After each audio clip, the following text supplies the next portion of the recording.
जब मैं जम्मू कश्मीर का राज्यपाल था, उस दौरान 2 फाइलों को मंजूरी देने के एवज में एक आरएसएस पदाधिकारी मुझे रिश्वत की पेशकश की थी। यह बात एक यूट्यूब चैनल पर दिए एक साक्षात्कार में जम्मू कश्मीर के पूर्व राज्यपाल सत्यपाल मलिक ने कहा। लेकिन आप सोच रहे होंगे कि 2 फाइलों को मंजूरी के एवज में रिश्वत की पेशकश करने वाला आरएसएस का अधिकारी कौन था। तो आपको बता दें, पूर्व राज्यपाल सत्यपाल मलिक के अनुसार वह आरएसएस का अधिकारी राम माधव थे, जो भ्रष्टाचारियों की पैरवी के लिए तब राज्यपाल सत्यपाल मलिक के सामने गिड़गिड़ा रहे थे।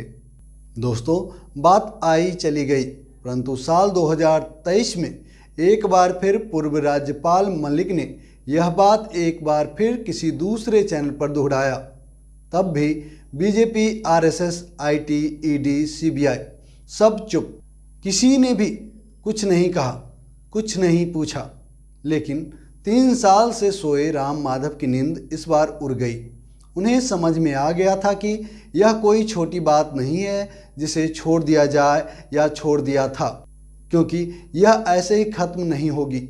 इसकी गंभीरता को देखते हुए आरएसएस के राष्ट्रीय नेता राम माधव ने अपने तर्कस का पहला तीर पूर्व राज्यपाल सत्यपाल मलिक पर छोड़ा।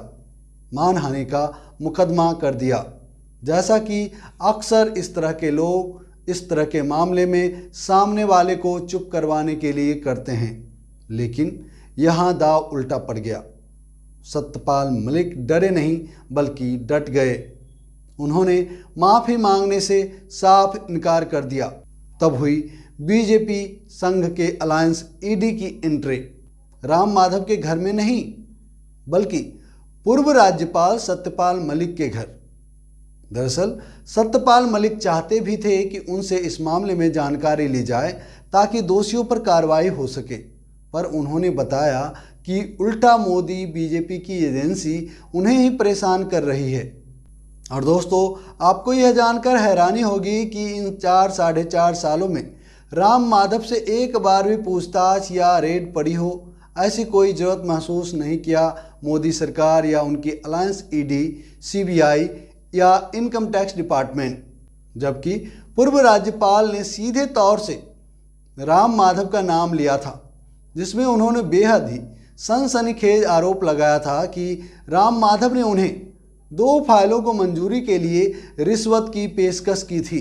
इस मामले में राम माधव जी के कान में कुछ कहा गया हो तो और बात है, परंतु सार्वजनिक रूप से अब तक उनसे कोई पूछताछ या उनकी कोई जांच नहीं की गई है।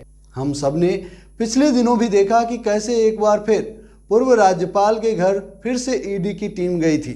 इस बार पूछताछ के लिए नहीं, बल्कि छापेमारी करने गई थी।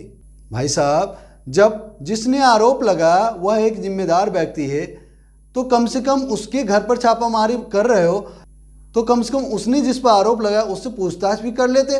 क्या पता कुछ पता ही चल जाता। तो दोस्तों, यह सब क्या हो रहा है? एक व्यक्ति, एक जिम्मेदार व्यक्ति, एक संवैधानिक पद पर रहते हुए किसी पर आरोप लगाते हैं और उल्टा केंद्रीय जांच एजेंसियां उसी व्यक्ति को प्रताड़ित करती रहती है। कथित आरोपी से पूछताछ करने का कोई झूठी रस्म से भी परहेज किया जाता है। ऐसी ही स्थिति में गुस्साए पूर्व राज्यपाल ने कहा, मैं बीमार हूं, फिर भी तानाशाह परेशान कर रहा है। सोचिए, ऐसे वक्त में जब सत्यपाल मलिक 4 दिनों से अस्पताल में भर्ती थे, उनके अनुपस्थिति में उनके घर पर छापामारी की गई। दोस्तों, वर्तमान सरकार की डिजाइन को देखते हुए आपके दिमाग में एक सवाल कौंध रही होगी कि क्या सत्यपाल मलिक भी भ्रष्टाचारी हैं, जो बाकी भ्रष्टाचारियों की तरह गर्दन फंसी तो चिल्ला रहे हैं? नहीं, ऐसी कोई बात नहीं है। अगर इसके पीछे की सच्चाई जाननी है तो पहले इस बात को समझिए कि यह सब कौन करवा रहा है। कार्रवाई का यह डिजाइन किसका है? कौन है जो संगीन से संगीन मामले में भी अपने पाले में खड़े बहसी दरिंदा को भी बचा लेगा या बचा लेता है, और सामने खड़े भगवान भी आ जाए तो उसे प्रताड़ित करता है। ऐसे कितने ही केस बलात्कार के देखे गए हैं जिसमें पीड़िता को ही जेल में डाल दिया गया। इसी सरकार, इसी के राज्यों की सरकार ने ऐसा किया, जबकि आरोपी दरिंदा खुले आसमान में घूमता रहा। सालों बाद जब सबूतों के कारण कोई चारा नहीं चला तो आजीवन कारावास की उनको सजा दी गई। लेकिन इससे पहले बहसी दरिंदे को बचाने की तमाम अपनी कोशिशों को अंजाम दिया।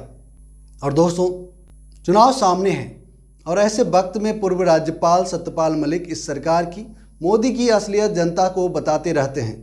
इससे गिदर की खाल के नीचे भेड़िए की मौजूदगी धीरे धीरे सबको होने लगी है। इस सब के बावजूद सत्ता पर बैठा तानाशाह चाहता है कि इस व्यक्ति का कुछ बिगाड़ तो नहीं सकते, पर इसकी स्वीकार्यता को कम किया जा सकता है ताकि आगामी लोकसभा चुनाव में कम से कम खामियाजा भुगतना पड़े। इसलिए लगातार इन्हें परेशान किया जा रहा है। दोस्तों, यह सब मेरा अपना विचार है और ज़रूरी नहीं कि आप सब भी हमारे विचार से सहमत हों। लेकिन एक बात फिर मैं कहना चाहूँगा, जो व्यक्ति राज्यपाल रहते हुए केंद्र की मोदी सरकार से अविश्वास प्रकट किया हो, उससे सवाल किया हो, चाहे वो किसान आंदोलन का मामला हो, चाहे पुलवामा में हमारे 44 जवान को शहीद करने का मामला हो, मोदी सरकार को लगातार वो राष्ट्रीय परिप्रेक्ष्य में घेरते रहें।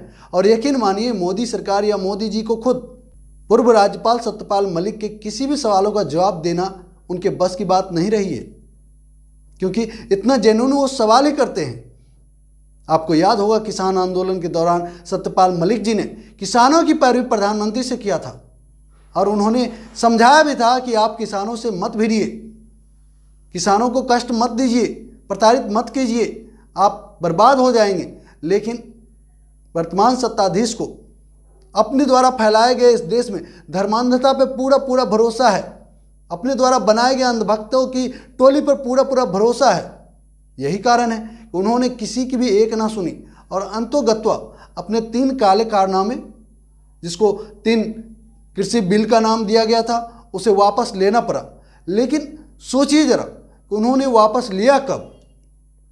तब नहीं लिया जब एक के बाद एक हमारे अन्नदाता किसान दिल्ली के तमाम बॉर्डर पर शहीद हो रहे थे। संख्या 500-600 से भी पार कर गई, लेकिन पत्थर हृदय नरेंद्र मोदी को दया नहीं आई, तनिक भी दया नहीं आई और उसने एक कदम भी पीछे करने से मना कर दिया।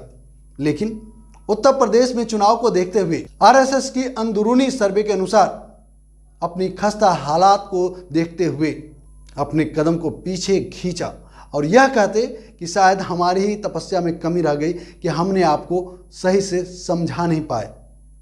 श्रीमान, समझना आपको था और आप सब जानते हैं कि मोदी जी के लिए आज के स्थिति में, जब उनके पास देश की सबसे ज़्यादा बड़ी ताकत हासिल है, ऐसे वक्त में वो किसी को क्या समझेंगे, जबकि समझना उन्हें था।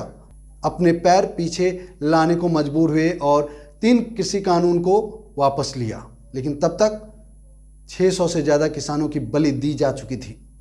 लेकिन इसके लिए उन्होंने कभी माफ़ी नहीं मांगी। यही नहीं दोस्तों, आपको याद होगा कि इनके गृह राज्य मंत्री के बेटे ने किस तरीके से हमारे किसानों के ऊपर अपनी थार गाड़ी चढ़ाकर कितने किसानों की जान ले ली थी। इसके बावजूद आज भी वो अपने पद पर बना हुआ है। इस बारे में जब पूर्व राज्यपाल सत्यपाल मलिक उन्हें कटघरे में खड़े करते हैं, तो आपको लगता है कि सत्यपाल मलिक चैन से रहेंगे, उन्हें चैन से रहने दिया जाएगा? और बार बार सत्यपाल मलिक किसानों की बात करते हैं, उनके नाइंसाफी की बात करते हैं। और जब सत्यपाल मलिक जैसा व्यक्ति जो कई राज्यों में राज्यपाल की भूमिका में रहे, जब वो बोलते हैं तो पूरी दुनिया के लोगों की नज़र उस पर जाती है। तो कभी भी नरेंद्र मोदी नहीं चाहेंगे कि सत्यपाल मलिक जैसे नेता या संवैधानिक पद पर रहे व्यक्ति इस तरह की बातचीत उनके कार्यकाल के दौरान या उनके बारे में कहे, जिससे उनके ऊपर सवाल या निशान लगे। दोस्तों, इस टॉपिक पर इतना ही। अगर हमारी ये प्रस्तुति आपको अच्छी लगी, वीडियो को लाइक कीजिए, शेयर जरूर कीजिए और जो दोस्त पहली बार हमारे चैनल पर आए, आपसे निवेदन है हमारे चैनल को सब्सक्राइब कर ले और घंटी के बटन को जोर दबा दें ताकि हमारा हर एक वीडियो सबसे पहले आपको मिले। जय हिंद, जय किसान, जय संविधान।